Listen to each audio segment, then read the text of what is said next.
run through of the industry's first half safety performance, and then we'll look at operational risk mitigation and some of the tools that we're developing to make that even more valuable to the industry.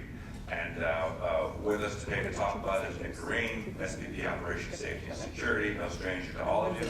Nick, you have the mic. Thank you. I'm just going to sit, and I recognize that I am the last thing standing between you and the door, so I will try to make these topics that are rather heavy relatively light. The safety piece is a good news story, so that would probably help a little bit. So on the safety side, I'm going to cover off a few topics. I'll talk about the general global safety performance for half year. I want to mention IATA Annex 13 investigations. A little bit about some of the things that Perry mentioned that we're doing on the leadership charter side, the transition we're making to IOSA, a safety hub that we've implemented, and a couple of hot topics which may be of interest on GNSS or GPS interference and spoofing and runway safety. So in terms of performance, we've had 15 accidents globally this year, categorized as accidents. One was fatal, which was in January last year in Nepal.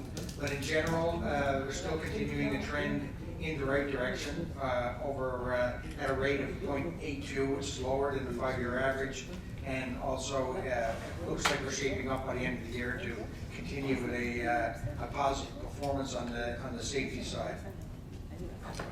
When you look at it on a regional basis, you can see 6 regions, 4 of them are performing well in terms of trending in the right direction.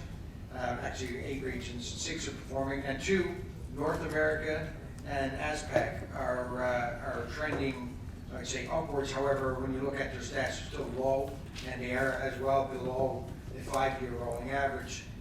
In the North American context, we're looking at, I think there's 5 incidents or accidents, no trends. We're talking about, I think one was hail, another was ground damage, another one was landing gear collapse, and another one was a hard landing. So nothing that sort of would indicate any trends or any major concerns. ASPAC had 2 incidents. One was a landing issue, and another one was the fatality that I mentioned earlier. So all in all, the numbers for the first part of the year are shaping up well. Getting into accident investigation. So as you know, safety is the #1 priority in our business. We don't just say it, we act it. It's incredibly important to all our members and to all in aviation to make sure that we're running a safe operation. Part of that involves learning from when things go wrong. You learn that from being able to see the results of investigations as they've taken place.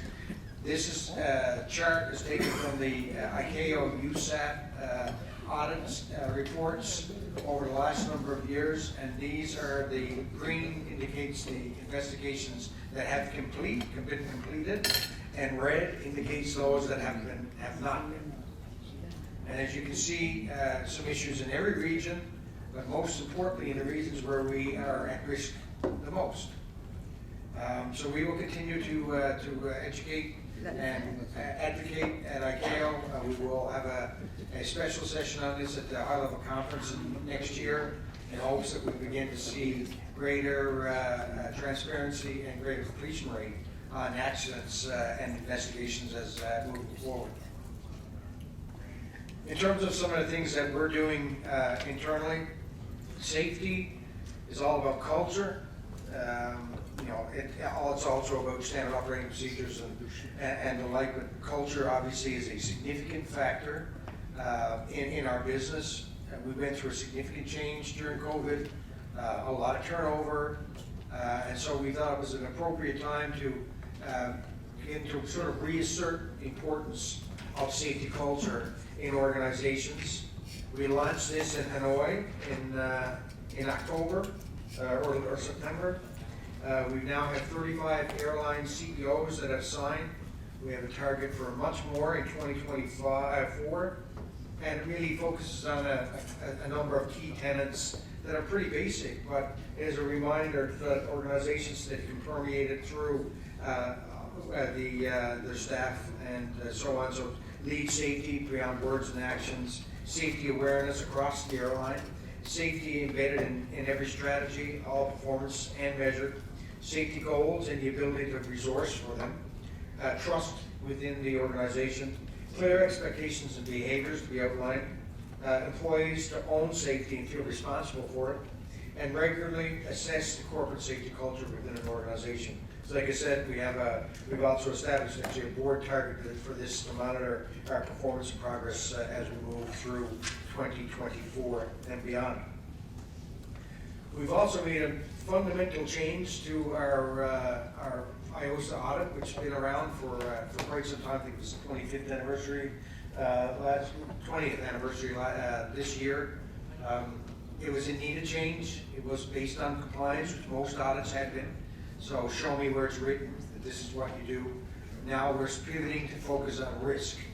So we are building risk profiles and maturity indexes for our airlines, and we will begin to audit on where they are most at risk based on that information. We conducted a few trial audits in 2022. We will complete 2025 this year.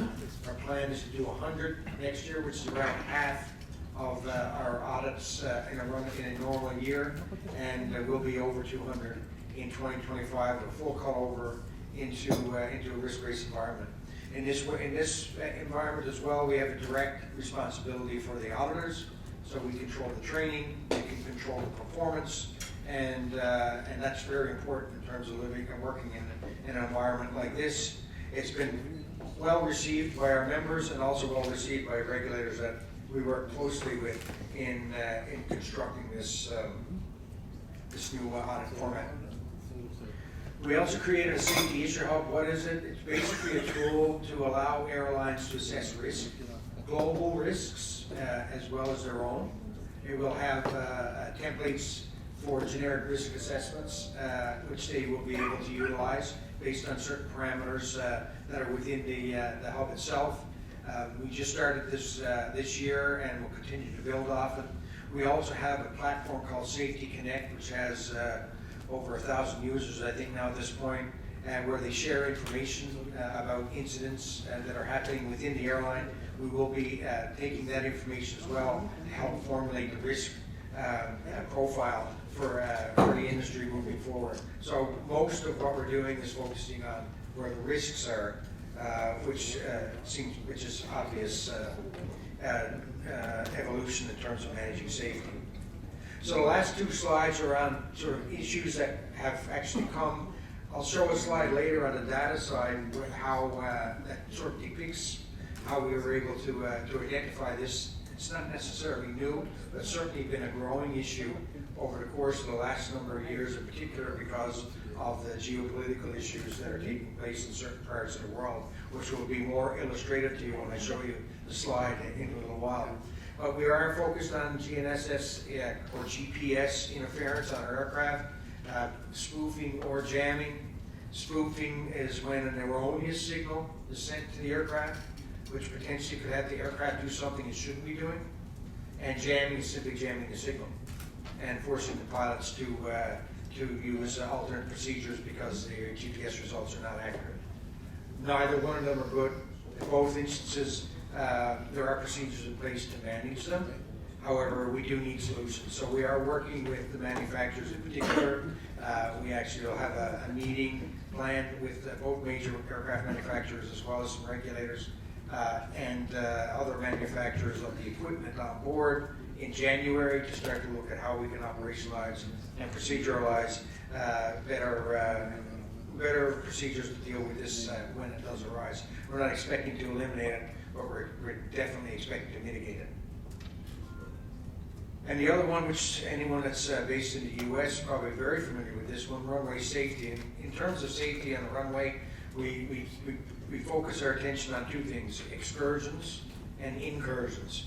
Incursions are like what we're hearing a lot of, and well, it's only been a couple of incidents, but certainly get a lot of airplay and political focus in terms of the FAA and a couple of incidents on the runways with air traffic control and some aircraft involved. Excursions tend to fall in the category of unstable approaches, hard landings, weather, failure of equipment, failure to follow SOP, signage, and those types of things. It's something that has been, we see in our data that it requires us to monitor it closely. It's not our risk profile on this has not increased, but it is at a point where we need to monitor it in terms of, do we believe could end up being something that we need to get more involved in. We do participate in establishing standard operating procedures. We also support, this is a mouthful, the Global Action Plan for Prevention of Runway Excursions and Incursions, which is actually produced by IATA and the Flight Safety Foundation in collaboration with aircraft manufacturers, airlines, and ourselves. And a recent edition that's going out in the next little while. So it's on our radar, but it isn't something that's keeping us open right at the moment. Although there's been a lot of rhetoric around the U.S. as mentioned, some of which is rooted in safety or in staffing levels, and making sure that they get the appropriate amount of funding going into the from the current government. So it's something we're watching. So that's sort of it from the safety side. Safety never ends. We live this every day. We spend an inordinate amount of time on it for good reason. But the bottom line is we're safe. We continue to be safe, and we are the safest mode of mass transportation on the planet, and will continue to do so. So that's it on the safety. I should mention that our Director of Safety, who normally would give this presentation, would do a much more eloquent job of it than me, is in Montreal for meetings and couldn't be here today. And this presentation would have been given by our Director of Business Systems and Performance, and she's luckily on vacation today, so you're going to have to bear with me as well. So they all report to me, but not necessarily my area of expertise, but I am very familiar with what we're doing in this area. So data. We've been talking about this forever. You've heard it all day today. There isn't anything in our business that doesn't involve some level of data at this point in time. I did start in this wonderful industry almost 30 years ago to the day. And when I started, we were paper, pen, and a ruler. So we've come a long way in 30 years. But right now, data is king and queen. And it is provides for a tremendous opportunity for us moving forward and how we can potentially use it.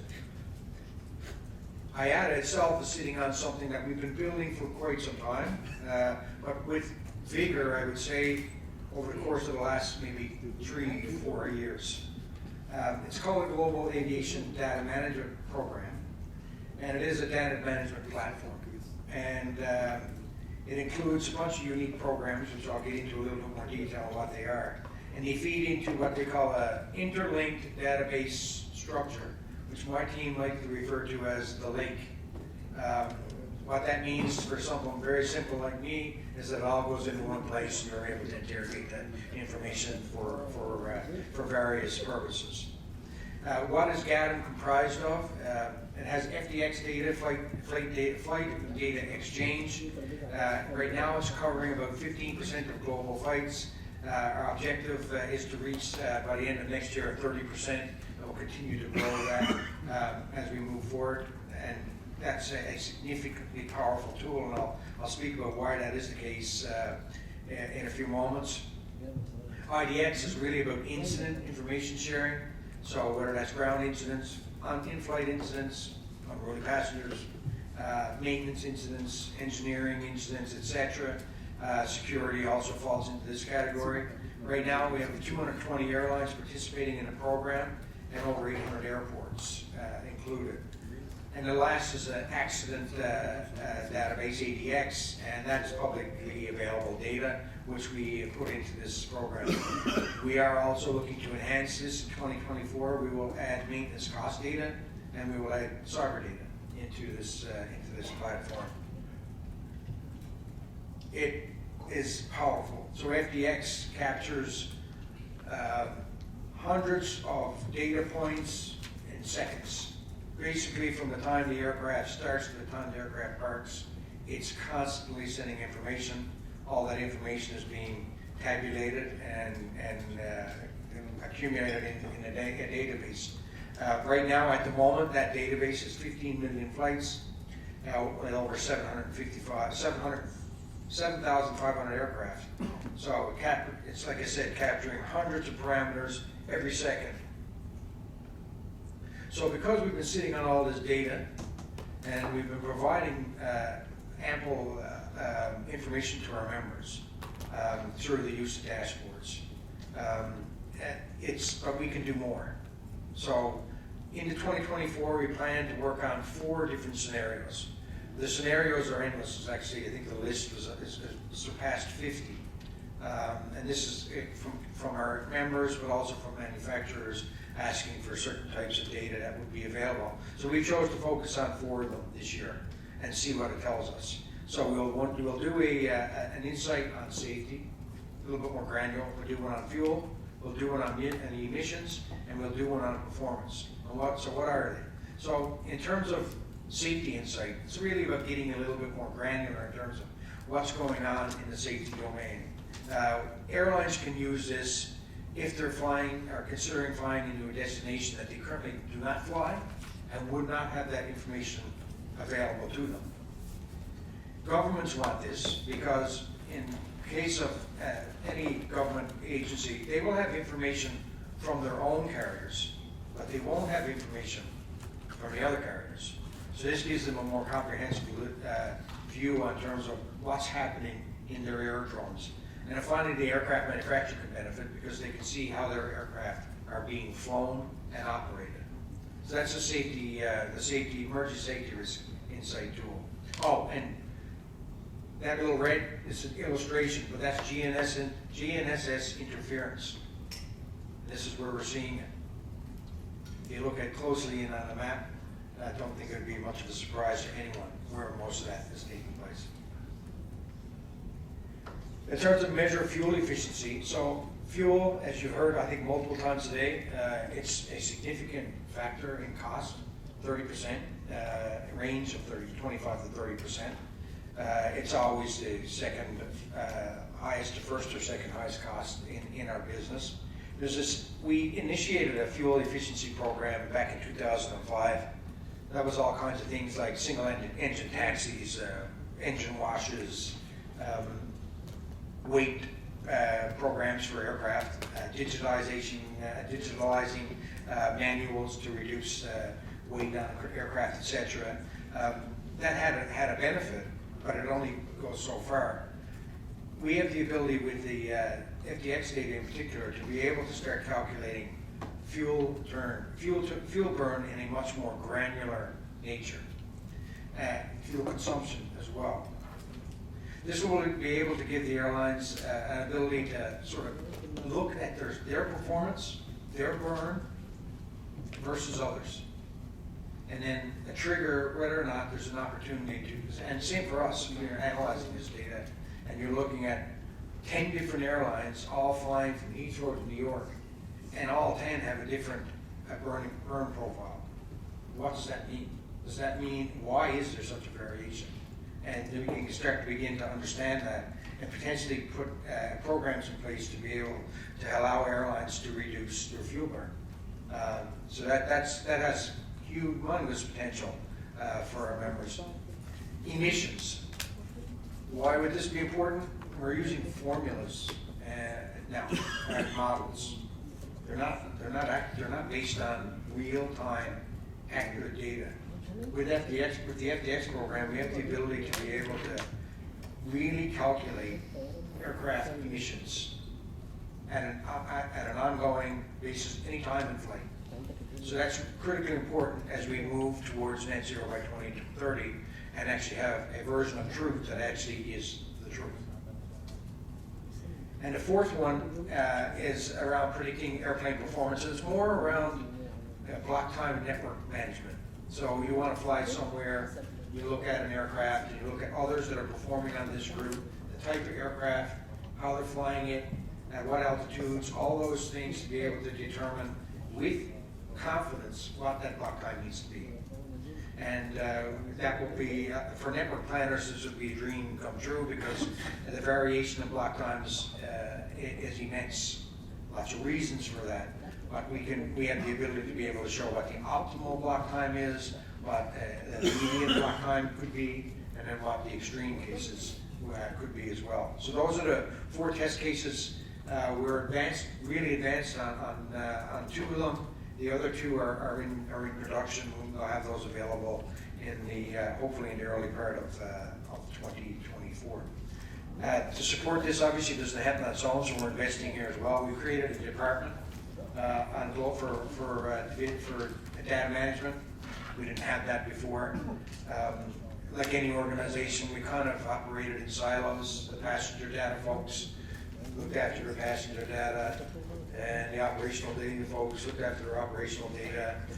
We could have multiple contracts with the same vendor because no one was speaking to each other. So we've organized ourselves better to make sure that we're doing the right things and we have the right people and right supervision involved when we're talking about data, building data. We're also increasing our level of data scientists on staff because obviously this requires a certain amount of expertise that goes way beyond my comprehension. And we're also investing on the consulting side by being prepared to be able to use this data to be able to go out and help our members implement the learnings that we're going to gain over the course of the next number of years with this data set. So I tried to be quick and succinct as possible so that I didn't put anyone to sleep except for Tony. Sorry, Tony, I had to call you. But if there are any questions, by all means.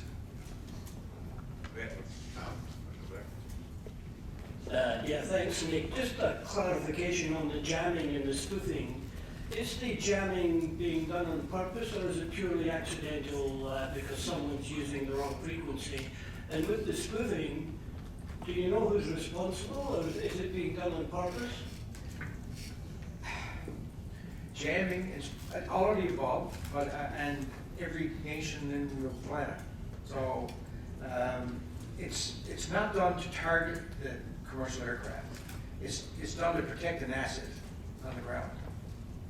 And so as a result of that, you know, it could be the Americans have a facility that they don't want any visibility on. And so as a result, the commercial air traffic that happens to be flying over that particular spot at that particular time is impacted by it. So it really is not intentional to commercial traffic. It's a byproduct of war games, really. And the spoofing? Spoofing is the same thing. Yeah, spoofing is just another version of interference to make your GPS not work properly.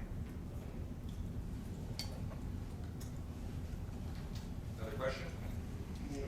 I'm sorry, in back, maybe we've got 2 in back, so maybe you first and then the next.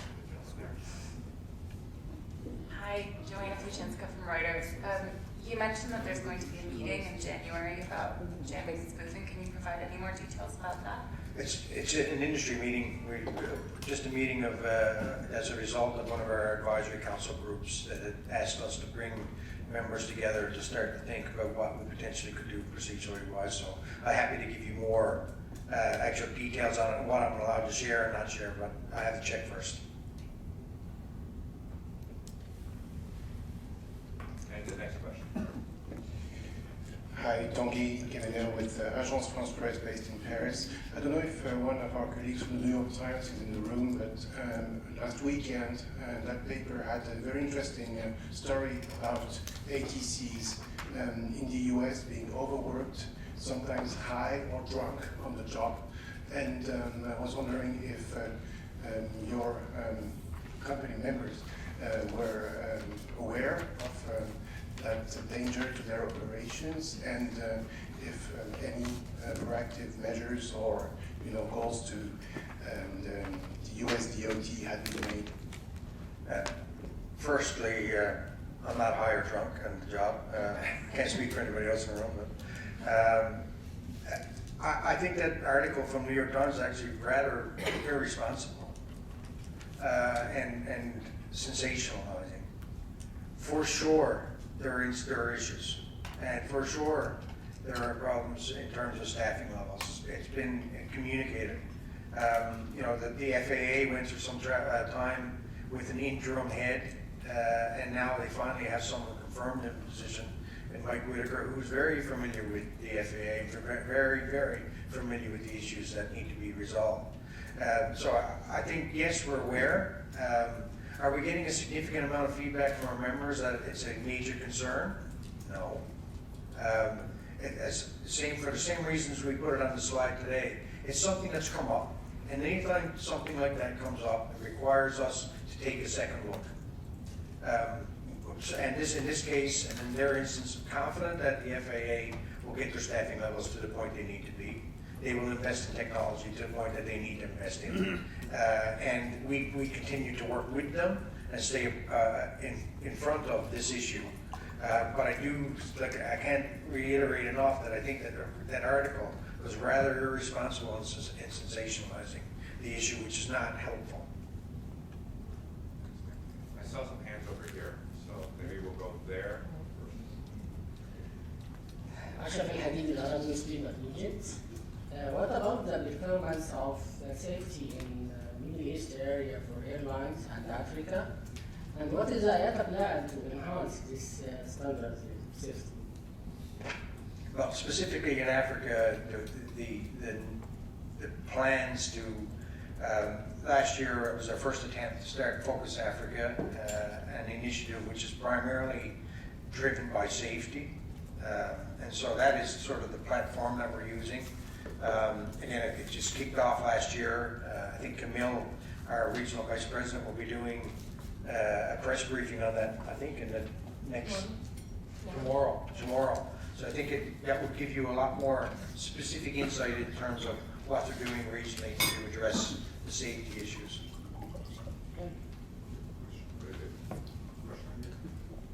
Hi, Sally Gethin again. I've just got 4 bullet points. Four. No, but they're really short. Four things that, you know, I mean, I do a lot of TV and radio, and often ask these random questions, and seeing as I'm here, it'd be nice to find out if you've got any comments on them. So, pilots' mental fitness to fly. There was a recent incident of a guy apparently high on magic mushrooms who's tried to wrest control on the flight deck, and I know it's very random, but I think it brought up, this was in the United States, it brought up the issue of, you know, are airlines responsive enough to their pilots? And I know that's a big subject. Also, incidents of people attempting to open doors in flight, you know, the exit doors, and I think one airline in Asia Pacific has introduced some ruling on that or something on that. Also, older threats were people, I don't know if this still is, but flying drones near airports, risking safe air operations, and also, not hearing so much about this anymore, but people on the ground flashing laser lights, distracting pilots and potentially damaging their eyesight. Thank you. Okay, mental fitness, magic mushrooms, that just started, the trial just started, so it's not something that we would comment on. From an industry perspective, in terms of mental fitness to fly, that is an ongoing subject that it is discussed on a regular basis about how to make it, you know, how to assess, how to provide an environment where a pilot is comfortable to be able to share what he or she is going through. But I don't think that's any different than any other profession, quite frankly. And are we seeing an increase? No, we're not. But you know, when you see one incident like that, it becomes the thing everybody remembers. So it is something that you continue to work on, but it's not something that we're seeing an enormous amount of trends around, and continue to work on you know, procedures and policies and opportunities for better dialogue among mental fitness to fly. It's part of the assessment criteria for any pilot. On open doors in flight, actually, I saw the incident that you're referring to, but it is not on our database, it's not on our risk report registry. It's not something that we've seen much of, and again, it's something that we keep very aware of, but not necessarily doing anything of any substance on at the moment anyway. Drones near airports, I think that risk will always be there, in particular for those that choose to operate one without flying, based on procedures that are currently in place for operating anything near an aerodrome. Although we haven't seen any incidents like the one in the UK probably 2-3 years ago now. But it is an area that is being worked on from a regulatory standpoint at all levels of government, including ICAO, which we participate in, to build and bring in procedures to actually integrate eVTOL and eSTOL into our aviation environment, which is not something that can be taken for granted. How do these vehicles actually operate safely in an aviation environment? Where do they land? At what level? What frequency do they communicate in? All these things need to be proceduralized and regulated in order for it to be implemented. So when you read something in the news about all this stuff happening tomorrow, we're a long way off before that actually materializes, because of the fact that regulations in many cases have yet to be written. And the last one on lasers. It still happens. You'll see that once in a while, either an airline, a regulator, sometimes us will put out a piece to remind everybody of the importance of not shining lasers or not using lasers around the airports for the potential impact it could have on safety of flight. We haven't seen an increase in issues. It seems to have dropped off considerably from where it once was. It's a risk.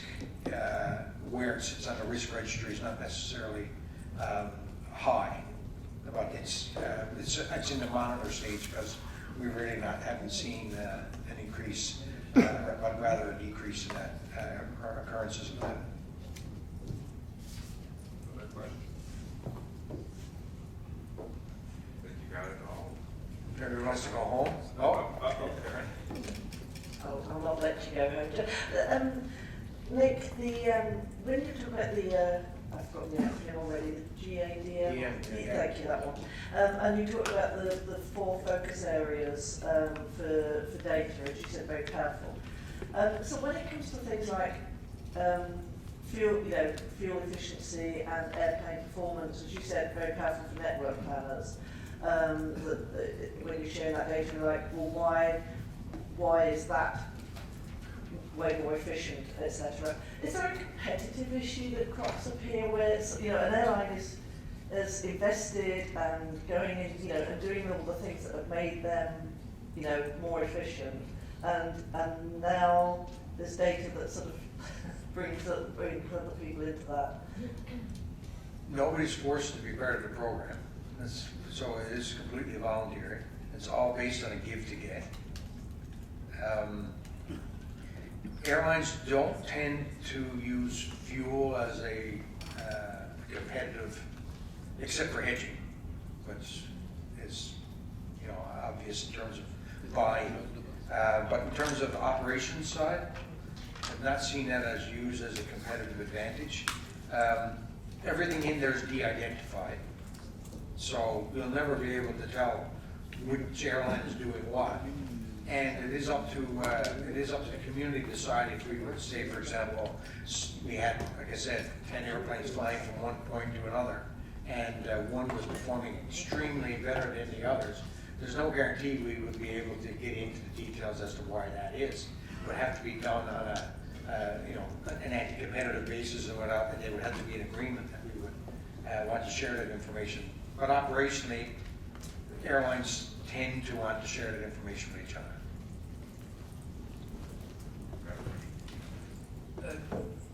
Yes, given how connected aircraft are now, is there a risk of aircraft being hacked by, hostile actors? An aviation technology consultant suggested to me that training for that kind of incident would be part of regular training for pilots very soon, if it isn't already. Yeah, there is training. The risk of cyber attack is low. However, as I mentioned, the IATA program, just last year we introduced some standards that we would expect members to have in place in terms of cybersecurity that will continue to evolve as the regulations evolve. Some jurisdictions are more advanced than others, like AO are putting together their list of standards around cybersecurity, and like other jurisdictions, Europe, America, Canada are also putting regulations in place, and so that it's evolving. Is it a huge risk at the moment? I'd say no, but it is something that we can't take for granted. So there is a lot of work happening in terms of new regulations, and that will continue to evolve for many years to come.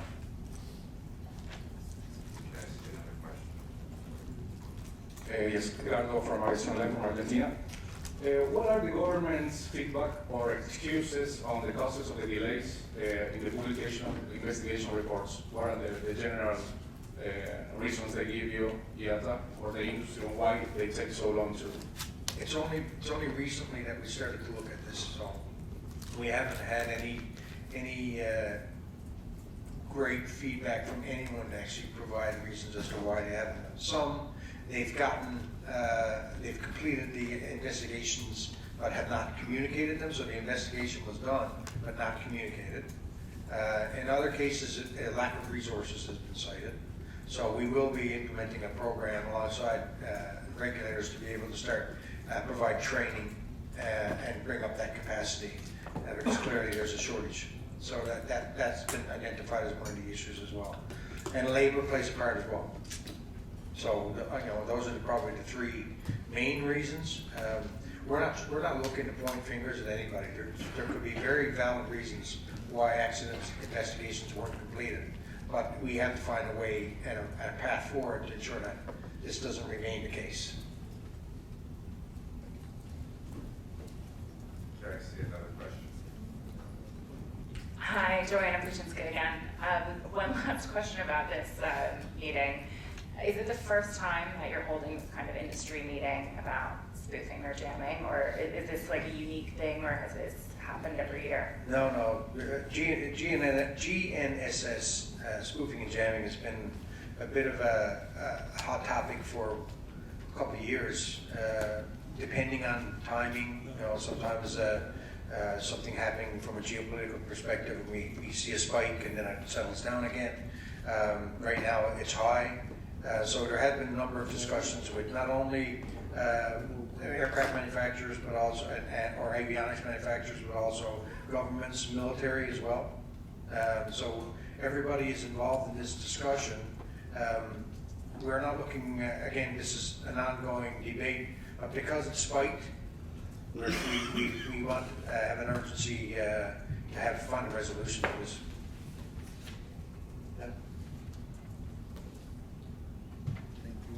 I don't see any more hands. Thanks, everyone. More. Yeah. Anna Asnau, Swiss journalist. My question is, the year 224 will be filled with challenges, new and old ones. What can we wish you? Thanks. Good health. Nothing more important than that. Safe family, that's really, really important too. From our industry standpoint, I think stability would be good. We've had a rough patch for the last 3 years. We've illustrated by the economics team that we're on our way out of that. But we never seem to avoid a major crisis. Even right now, when you look at it, if I was actually to put up a available airspace slide to show you where we can fly, one of the largest continents in the world, the majority of our members can't fly across. And we have the problems that are happening in the Middle East that are exacerbating the issue. Those things, stability, a bit of stability would be nice. Fuel prices going down would be would be nice as well. But and a regulatory environment that actually is willing to work with us as opposed to show us and portray us as an enemy. Those would be the three things that immediately come to mind to me. Okay, I'm gonna say we would have time for one more, but that would be it. But it looks like. Okay, before we go, I was made aware of something that I was completely unaware of until just before I get a chance to speak here today. And this is the fact that it will be Perry's last global meeting. So I didn't realize that you were actually planning to hang them up. So, and from my perspective anyway, and I certainly can't speak for Tony, but it's been a pleasure to work with you. I'm sure anyone in the room that's interacted with Perry would say the same thing. I wish I was in your shoes, but I'm not. So when I get a chance to retire, I can't wait, but I wish you the best of luck in your future endeavors. Thank you.